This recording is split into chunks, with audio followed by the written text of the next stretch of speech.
This is pro wrestling's original MTV star, Rory Fox, and you're listening to the Slam Fam Wrestling Network. Welcome to the family. Send me my money via PayPal.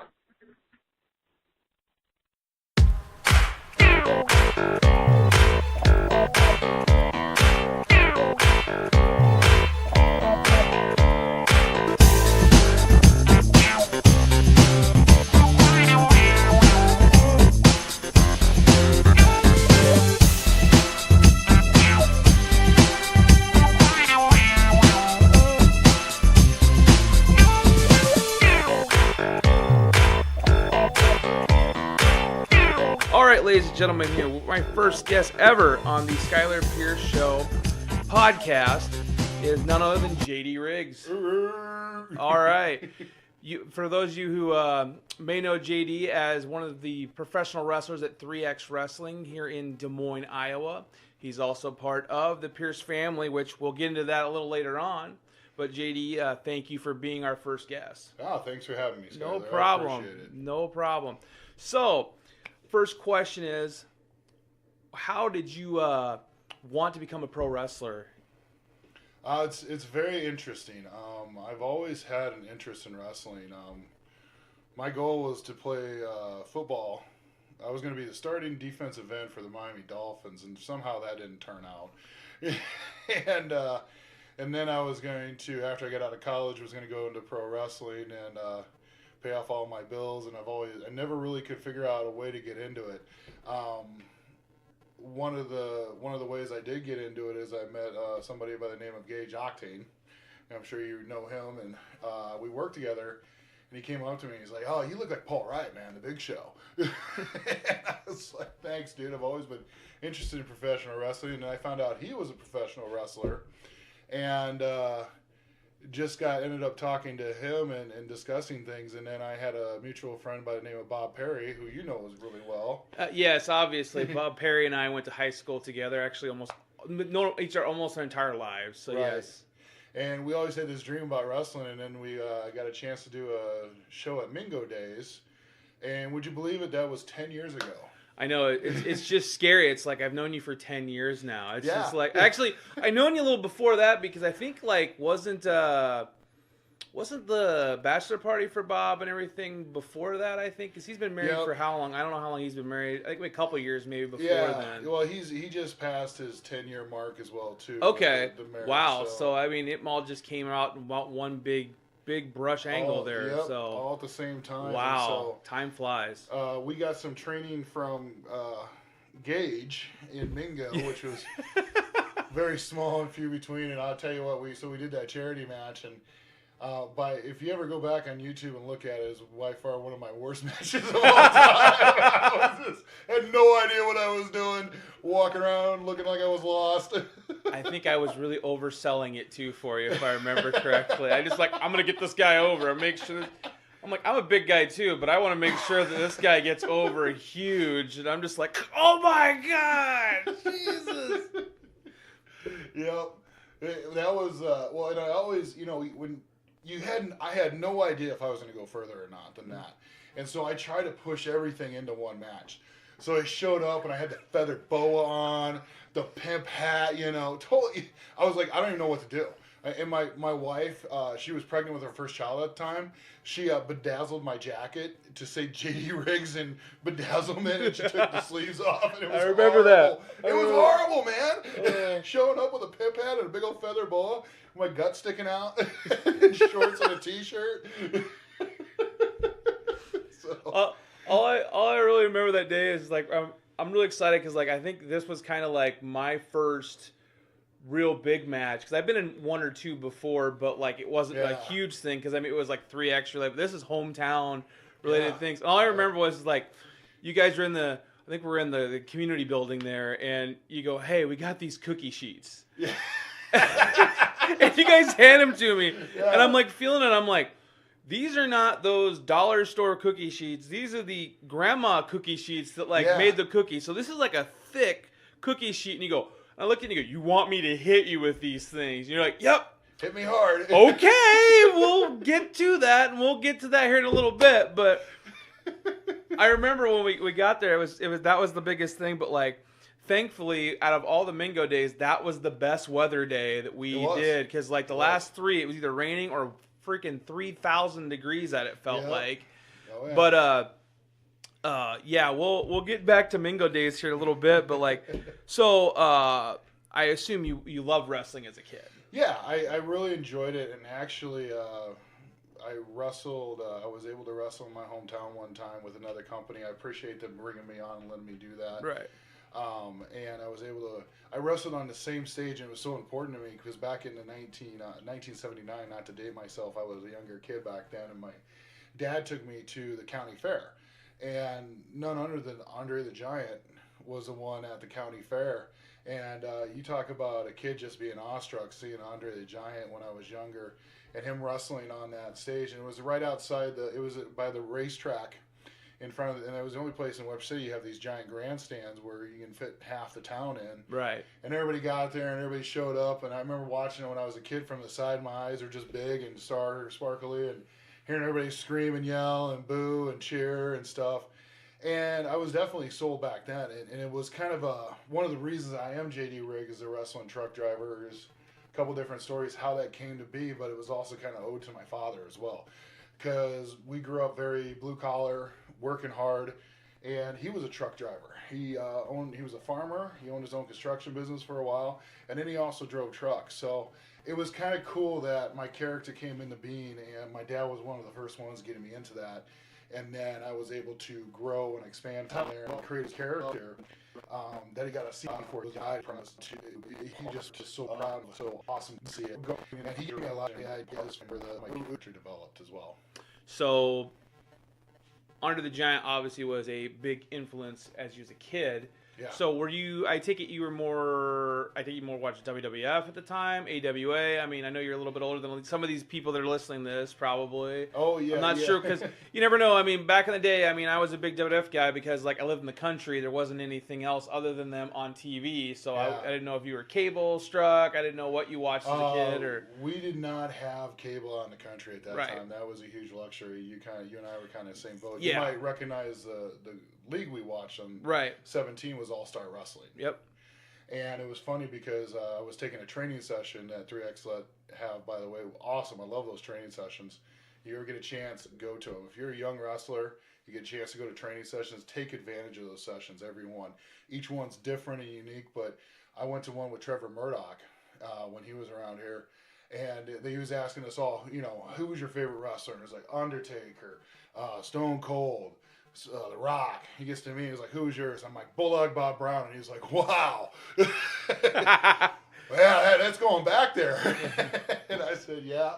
I go, Bulldog Bob Brown was great because the reason I loved Bulldog Bob Brown back then, during those All-Star Wrestling days, he was the epitome of you didn't know what he was going to come out and do. You didn't know if he's going to come out and be a face. You didn't know if he's going to come out and be a bad guy.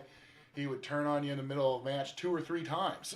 You didn't know if you were hollering woohoo for him or booing him and stuff. And I just thought that was so cool. And he just was, I got to meet him when I was a kid also. And just a super nice guy, super friendly. And, the wrestlers that you meet that are always like, hey, and they take the time to sign the autographs and spend that extra time with the crowd. I always admired those guys. And I try to formulate myself that way as well, too. Yeah, I mean, for those of you who don't know who Bulldog Bob Brown was, he is amazing territory wrestler from back in the day. A lot of you probably listen to this podcast know that what the wrestling is today. It's major companies and now little indie companies trying to run wrestling. Back in the days when we were kids, the territory days were still pretty active. I mean, it was starting to fall apart once 1980s came around, but there was still, maybe about a dozen territories still out there until about the late 80s, and that's when pretty much it all just blew up, and it pretty much became WWF, WCW.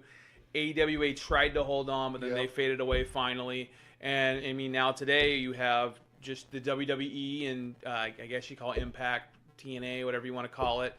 Ring of Honor still being pretty big. And there's some bigger indie promotion companies out there, but now there's just hundreds, almost thousands of them. I hate to say it, but I mean, there's tons of wrestling companies out there.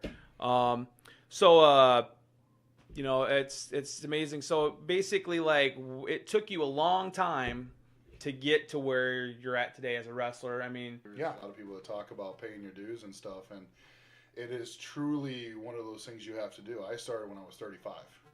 I'm 45 now. Not to date myself, and we'll talk probably more about that later. Some age things that come up and stuff, but you know, started at that age and going and showing up and working security, tearing the ring down, setting up the ring, putting up chairs, talking to people, doing training before the actual matches at night, and you know, being there for 8-9 hours a day when I have a job on top of that, on top of a family and everything else. But you really have to immerse yourself into it, and you really have to understand it. Those first 4 years were so critical for me to learn and grow and humble myself in a lot of different ways as well too. So exactly. So training wise, so you were part of the traveling 3XW training academy, just depending on where we could actually have a building at. Now we actually have a good building where we usually use for training.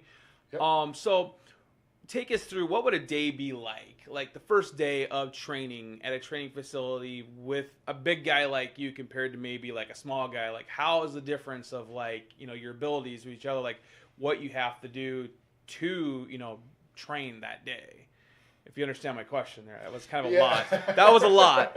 I mean, it was a lot of questions there. But you know, it was interesting because I feel very lucky and blessed that I had probably one of the best trainers in the business, to my opinion, by the name of Brian Ash. We always joke around and say, you know, he's a Simon Cowell of wrestling training. He told you how it is, you know? He was, and he didn't pull punches at all. And there's some trainers out there that are much softer on how they speak and bring things, but I'll tell you what. At the end of the day, I always knew where I stood with Brian. I always also knew what I'd made mistakes on and how to improve. And he never said anything to me that wasn't true and wasn't straightforward.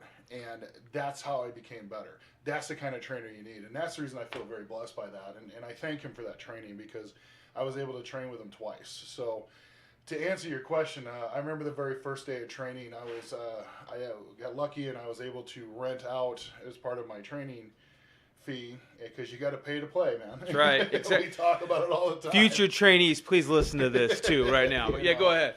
I spent some money and I rented out a friend of mine's iron shed. It was a steel building. No installation, no air movement, no air conditioning. And we did it in the middle of summer, man. And the beginning of spring wasn't too bad, but we hit some 90 and 100 degree days there, and we ended up rotating in and out quite a bit. And you know it's a hot day is when you get done with training, you go outside and you're like, oh, thank goodness the heat finally broke. And somebody walk up to you and go, man, for Drake University. So I had an athletic background. I wasn't as athletic at that point in time. I was getting back into shape. Wrestling definitely helped me. I dropped 50 pounds the first year I wrestled. So it was if you're ever looking to lose weight too, just train a wrestling. That's exactly, it's exactly right. But I remember we were out running and we were running some laps, and this kid, I can't mention the name because he's still active today and he's doing great and everything, but he ran past me and he's like, come on, old man, let's go. And I just kind of looked at him and was like, well, you'll find out later, young blood. By the end of that day, he was the one outside puking. He was like, hang on a second. Yeah. And I was just like, well, that's, you know, and that doesn't always happen, but you have to understand is training is a marathon. Mm-hmm. Not only throughout the first day you get there, you have to put effort forward, you have to do it, but you also have to understand that this is not something that is going to be a quick learn. It's not something that's going to be easy. It's going to be a brutal assault on your senses and your body the first day. You're going to use muscles and hit muscles you never thought you had before. And you're going to be sore. And then that next day you got to wake up and you got to start moving again. You know, I talked to Alex Duggan when he went to Black and Brave after he did through X Academy, and he was talking about their program and what they took him through the first day. And be ready, because you're going to find out if you have the will to continue. it's not so much, does this person have the constitution? Is this person physically fit? It's more along the lines, are you going to quit? Can you handle the pain? Exactly right. And you'd be surprised how many people make it through that first. You'd be surprised how many people quit. You'd be surprised how many people make it through that first day. But you're even more surprised when you go to that second training session and who shows up. Yeah, I remember because before I became an owner of 3X Wrestling, I was part of the first class that Brian Ash taught when it was at on 2nd Avenue. There used to be a building there. Now it's some electronic company owns it. That's another story someday that I'll have to tell. And I think if I remember, we had 10, maybe 13, 14 people that started out with the class. And thankfully now I'm a big guy, but I was doing referee training, manager training, so I didn't have to do like 90% of what these guys did. I was pretty much like the owner's gopher that pretty much was there just to see what was going on. So Brian would use me for certain things, so that way he wouldn't have to be like a tackling dummy or a position dummy or something like that, which I didn't mind. I was there, but he would go through these guys, and by the next class, it went from 13 to like 6. Mm-hmm. I mean, these guys all think, hey, you were saying if he'd get angry, he'd straight up and tell you. I still remember this time where these guys were just being really, like, just taking it easy on bumps. I mean, like, bumps should not be easy either way. I mean, if you're going to hit the mat, hit that tackle the mat, hit it. And these guys are just like, I mean, it's like you hear no sound. Yeah. The more you do that, the more he gets angry. And I'm looking at him, and you can see this vein start to pop out of his brain here. Yep. And he's getting mad. And all of a sudden, he just goes on this loud rant about how this stuff hurts, this stuff's going to hurt. And he just starts taking the bumps. And he's throwing himself into the turnbuckles. And at the same time, he goes, this stuff hurts, and I'm in a lot of pain because I didn't want to do this. And he just starts going on this rant. It's a good 5-minute rant. But the funny part is, right after that, boom, boom, boom, boom. These guys are hitting the mat after that because they didn't want to hear Brian Ash tirade again because they knew that he'd probably start beating them into submission. But I just sat there and shook my head going like, hey, it worked. Whatever works, man. It's like, he goes, you think I was too rough on them? No, I think that's what they needed, man. These guys need to be yelled at because here's the thing. If it's not you yelling at them, it's going to be some ring vet that comes in here from Missouri or Nebraska or Illinois, somewhere else going, why didn't your trainer tell you to do this, that, and this? And then they get like a 20-minute rant. Next thing you know, this guy's going to go tell a promoter over here, don't book this guy. He doesn't even know how to bump. Right. So what you learn in training, it's going to help you in the actual career field. Very much so. And I tell you what, that philosophy, one of the reasons I enjoyed that was the fact that it pushed me to go beyond my boundaries of what I was fearful of.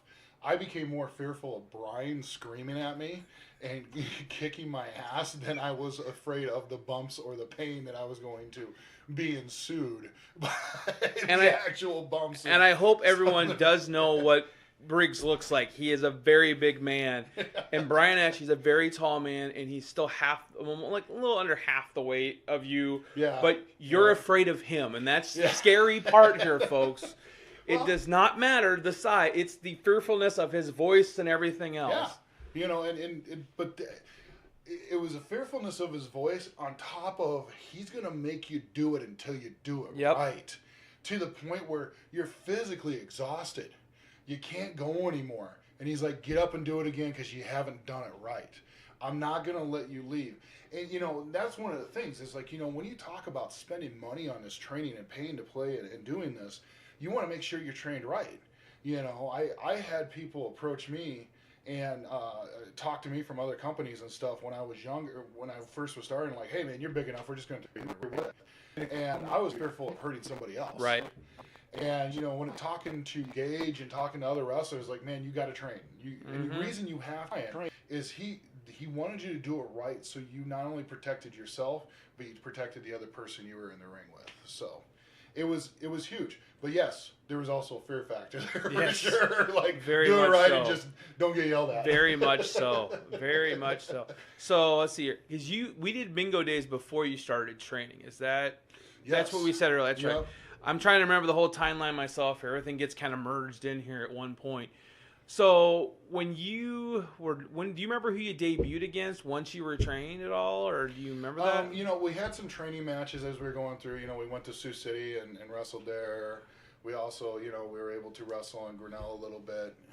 But I would say my first official match was actually one of the first televised matches that you guys had on. On the KCWI. Yeah. And it was against Devin Carter. Okay. And Todd Countryman introduced me, and I came out and set a big challenge for Devin Carter, and I won that first match. And I tell you, you know, it's funny because I wrestled. I got on, you know, I wrestled a few things here and there, and I was on YouTube, and you know, you watch those 100 times, but you know, being on that stage, coming out, representing the company, representing what you're doing, and that first match, you're nervous, you have all these butterflies. But once you get out there, your training kicks in, you remember everything, and you go through. And it's usually a pretty simple match to get your feet wet. But, man, what an adrenaline rush. What an adrenaline rush to get your hand raised and running around screaming and yelling. Kids are like, yeah, you're the greatest. And, oh, I will always remember that first match. It was down at the Barada Center, and we came out, and Devin was fantastic. He was great to work with, and I really appreciated it.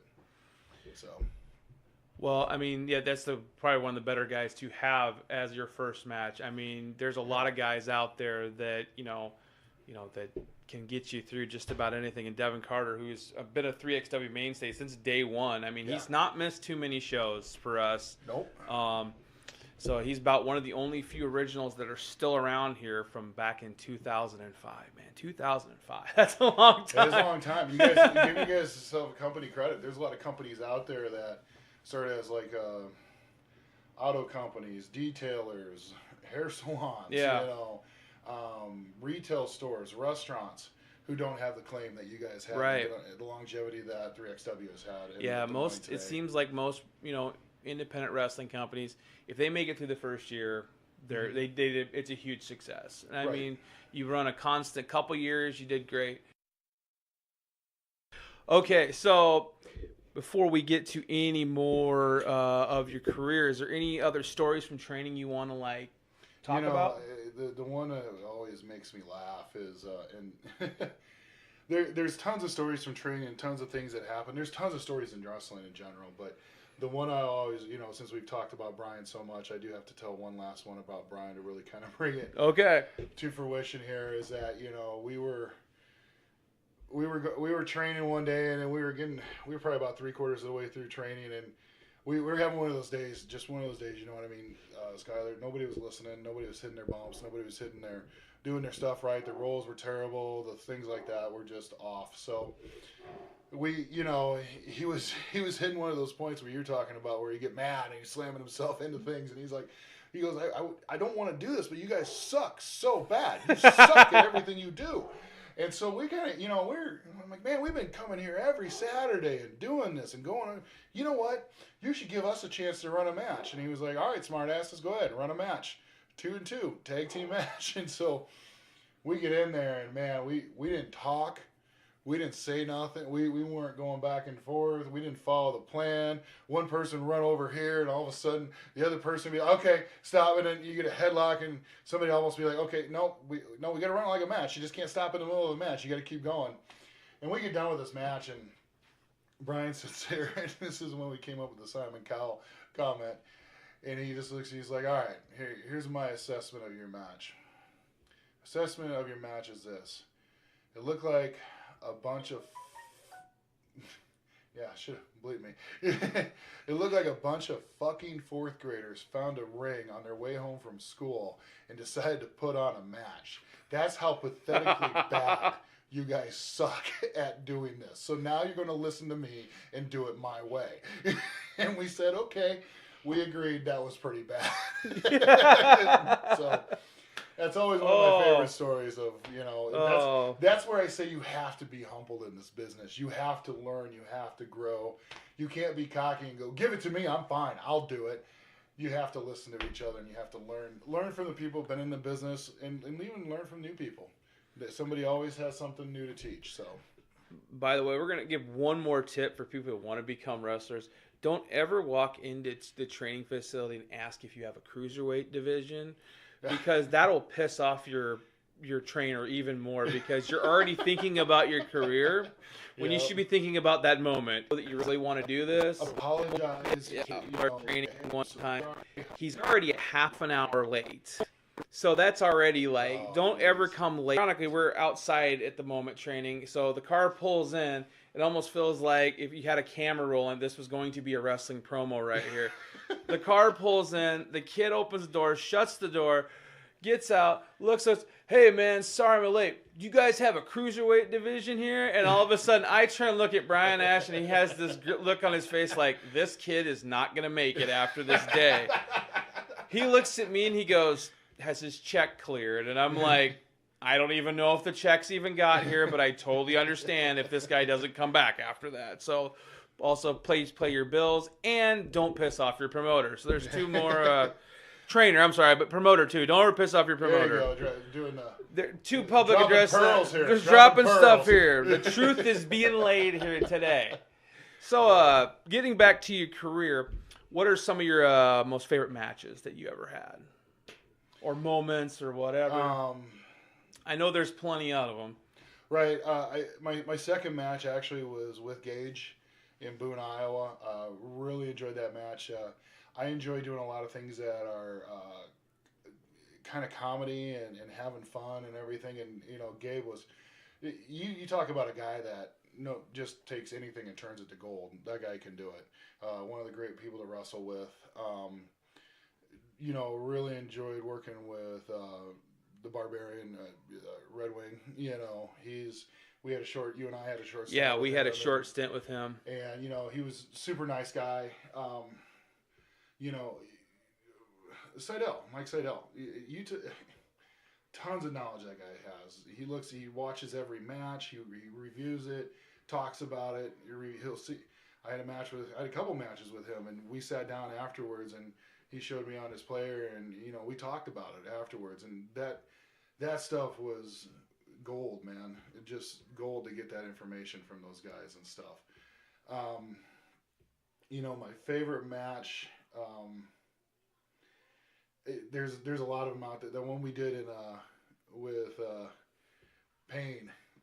That's that one. Yeah, I just thinking fun, about that one. Where I hit him with the cane, and I swear I didn't cut him, but maybe the cane broke and snapped over his head, and I was like, "Oh, it looks really real, man." I swear I didn't hit him that hard. He still claims he owes me for that one too, and I'm like, "You did that yourself, brother. Yeah. That's not me, man." But well, and I guess one of the reasons I loved it is you can wrestle in front of a crowd of 500 people, and not one of them are going to say a word, and you're like. You walk out of there and like, man, did we really make a difference? But if you wrestle in front of 50 people who are loud and getting into it, I love that. But that was a crowd of like 350. Right. Let's put this in perspective here, folks, because people probably have never seen this, but I believe it's on YouTube not. It is. So there's probably maybe not having wrestling knowledge. A heel is the bad guys. We are the bad guys from the United States of America. Yeah, that was the other funny part. The Mauler, JB Payne, whatever you want to call him, I think he was from Saudi Arabia. He was a personal bodyguard to Muammar Gaddafi. Exactly. Okay, so we come out there, and the best part is I am from a rival town, so all I had to do was start talking about how my school used to kick their school's butt at everything.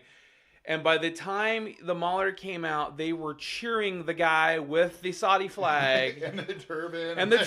And we are getting booed. This has to be the first time in wrestling history where we got the other country over in the United States, which I always still just surprises me when WWF goes to like tours and stuff.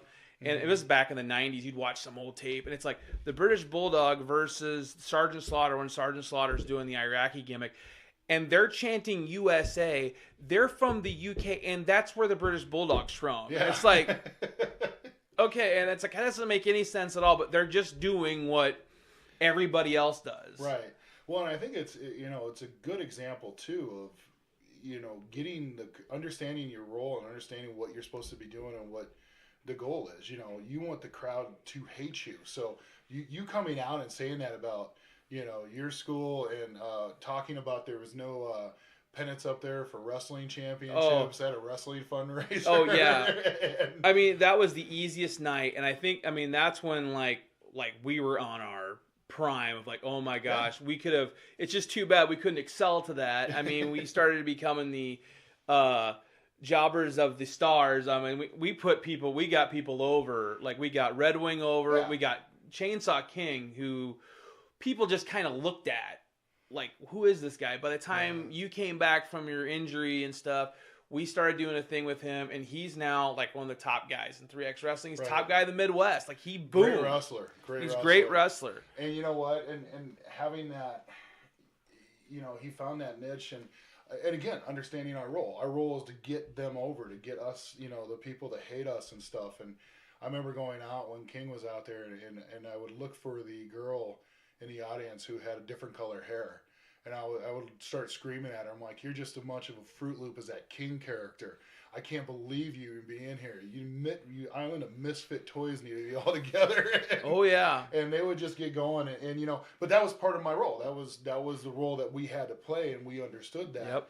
And it was a great rivalry for a long time, and we had a lot of fun doing that and bringing it to fruition, And it was great to work with King, too. I really appreciated that. I need to go back to that little show. The funny part, their match was great, but then when we came out with Red Wing later on, and they hated us already. And of course, Mad Dog and just doing little things like that and stuff. Yeah. But the other great one I love when we did is when we were in Nevada. Oh yeah. And Mahler was supposed to be there, but unfortunately he had a deer and he couldn't make it. Yeah. And we were supposed to have this big rematch with him, so we had to put a trainee in there. Yeah. And it was so funny because just the part of you trying to talk this guy through the match, and he's just all excited because he wants to be in there.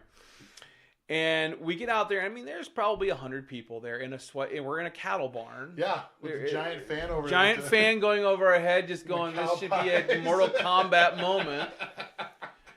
And he's just too excited. Like he bounces off something. He's just, oh my God, this is so great. It's so great.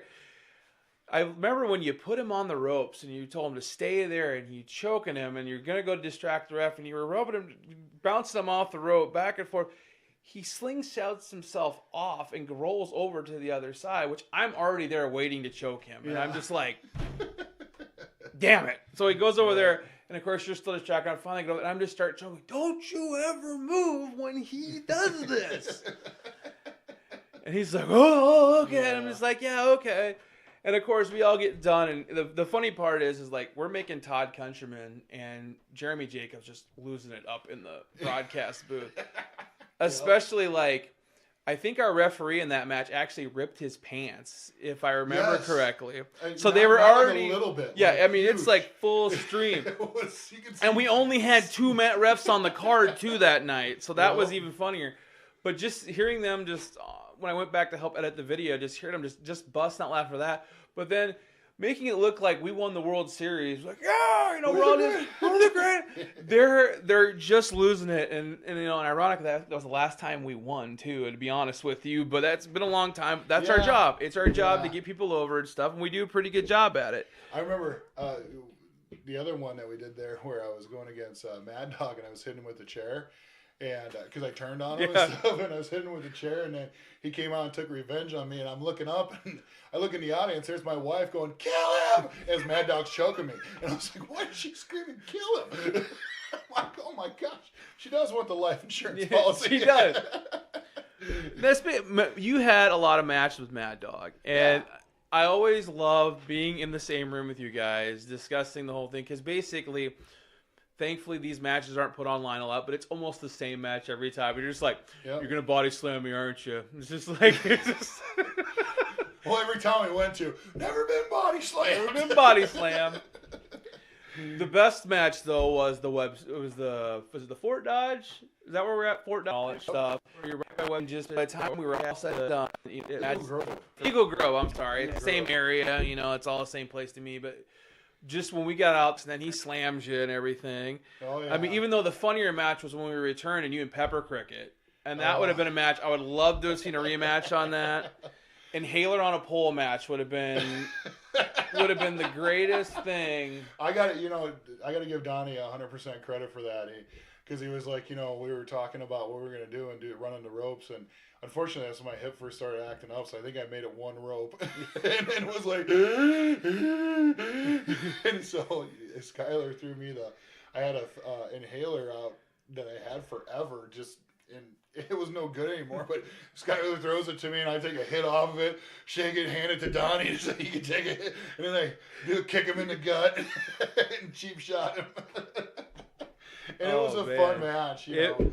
I tell you, looking back on all of this and everything I've done, there were so many great things. It was like I love working with the vets, and I love working. There's a lot of matches I had with people for the first time, and even that kid we talked about in Nevada and everything. Yeah. And, wrestling a big guy is kind of easy because there's only certain things you can do, and it's a lot of selling and stuff. So, having that opportunity to work with a lot of younger kids and everything, and giving them that chance, just like I had that first chance with Devin, like we talked about. So, it's hard to pin down a favorite time because it's funny because I can always remember a lot of these matches and these things as we talk about them. So, exactly. So we're gonna probably wind things down a little bit here, so we're out here. We got a big show coming up here in September. I'll get the date here and stuff in just a moment. September 7th. There we go. Mm-hmm. It's pretty sad when the guest knows the date and the promoter doesn't. But, we have a lot of things going on in our lives, and we just know that it's going to come up that first week. We'll be there. So I know you wanted to talk about this, and September 7th. It's a big match anyways. It's going to be the Pierce Family Explodes. Yep. It's yourself taking on Jefe Barbosa. Yes. Looking a little choked up there. Sorry, folks. It's a little discretion for me because they're both my guys. So I don't know what's going to happen here. I don't know what side I'm going to take. I don't know what's going on here. I kind of have a good idea, but you have already told us, but I thought maybe you might want to tell the fans what's going on. Yeah. I've decided that through, as I mentioned earlier, and we said we're going to kind of get back around to this, being 45, I started when I was 35, a lot of training, a lot of time. This fortunate to go this long in my life. If I only wrestled a year, it would have been totally worth it. Skylar, I'm telling you, it's been totally worth it. I feel very lucky that I've had 10 years of experience with this company, with these great people that I met, these friends of mine, the guys in my training class. I worked with JJ, Lewis, I've also Ray Stryker.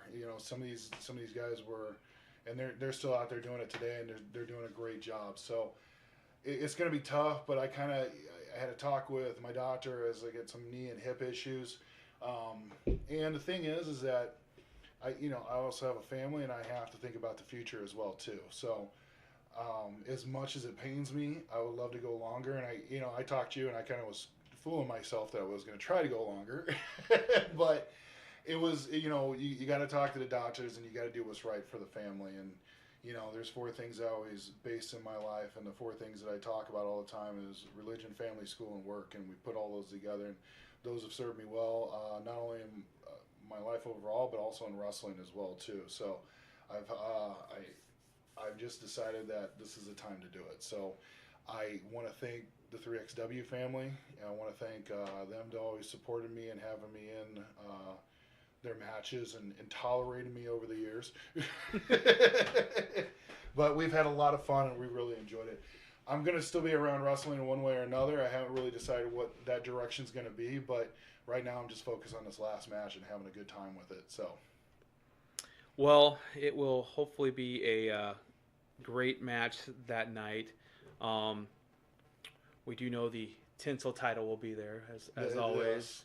You know, and there might be a cookie sheet or two. It might be a cooker sheet or two. You don't know what you're going to see at the American Legion Hispanic Post 731 VFW Hall at 1511 South Union Street in Des Moines, Iowa on September 7th. 3XW Adrenalize. And I hope I said that right. It sounds like I said that right, so I know I said that right. Big matches. John West's first ever 3XW Pure Championship match. It's the title holder. Yep. Before we actually finish things out, let's go to last show that we had, the 14-year anniversary show, I believe it was, if I remember correctly. Yep. Unfortunately, I was very busy that day, so I didn't get to see a lot of it live, but I got to see the tail end of it. I got to see John West get his hand raised, and then see the most shocking thing in the whole world. Isn't that crazy, man? Mad Dog McDowell is the new 3XW heavyweight champion. Total shock. Yeah. You don't want to pull too many things out of like the bag, but like that's something that I didn't think was going to happen. 3XW at different levels. They've helped 3XW in so many different ways. Right. I mean, from the promoting aspect, the training aspect, making sure the shows where it should be. I mean, he's about the first one in, the last one out the door, and he's done that for at least the last 10 years, it seems like. Yep. And not only that, he's got 2 kids of his own. His wife is, they're trying to, raise their family right and everything, and they're doing a great job with that. And the most deserving person to have it. I mean, we know that titles and stuff are not really a big deal, but this really seriously is a big deal. I mean, we can cheer and boo our favorites, but this man totally deserved to have that accolade. Phenomenal work ethic that guy has. Phenomenal. That's the only other way I can describe it. And very deserving. John West, very deserving. Great workers. Again, we talked about Mad Dog. Up and down the road. Went to St. Louis with him and a couple other places. Just is always a solid person and a good guy. He's always worked hard. And they both deserve what they got that night. But we will see how John does now as a single title holder. Yeah. Well, John getting jumped probably didn't deserve that. But. Yeah, I mean, it's just like, poor guy. He finally gets some credit, and then he gets jumped, and smacked, and hit. And we're going behind the scenes. The part I love the most is that he gets jumped. The guy takes the belt away, and 5 minutes later, after the show, here's John coming out with the belt, smiling, love it. John and John just loves it. He loves wrestling. He loves promoting us. So he's probably at work right now with the belt around his waist, probably. Could be. And good for him. I love John. I still remember the first day he came in to train and took the most natural bumps. Yep. And I mean, I still remember his first match. He had to take a briefcase shot from Todd Countryman, and he took it like he got shot in the head with a gun. Yep. Boom! He was just down and stuff. He took my first choke slam, and he loved every minute of that so too.